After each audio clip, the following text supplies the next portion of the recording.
So as always in some of these videos, I like to cover sex and desire. And in this video, I'd really like to cover what I call the no pressure system. So a lot of couples are having trouble with their sex life because there isn't a space for flirting and affection that doesn't necessarily lead to sex.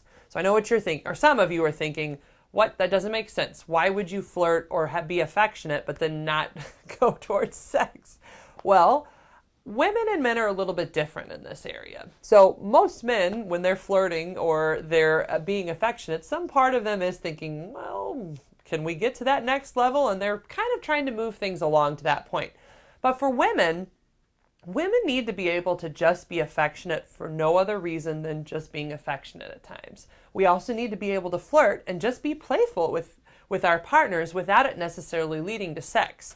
And if there isn't a space for this, what happens is a type of black and white mentality for women, where basically anytime you show them affection, they might assume that you're trying to have sex with them, and then they shut down the affection or the flirtation entirely. Because the thought process in their brain is, well, if I show him affection, then I'll have to have sex, and I don't necessarily want to have sex right now, so I can't show affection. So what the no pressure system is basically I'm encouraging all my couples to learn to flirt for flirting's sake, to show affection for affection's sake, just to get something out of that. Now, okay, how do you do that? Well, if you think back to before you ever had a partner or a wife or a husband, if you think back before you even had a long-term girlfriend or boyfriend, there were probably times where you would flirt with people, or you might be slightly affectionate with somebody who wasn't necessarily anything more than a friend. Did you have fun? I know I did.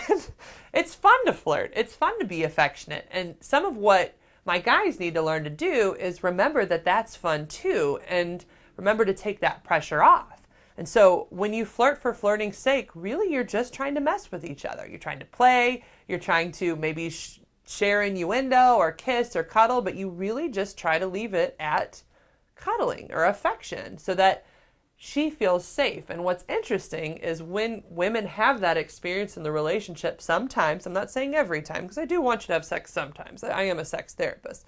But what happens is women feel a little more comfortable, and they also feel like you love them for more than just a sexual object. They feel like you love them as a person.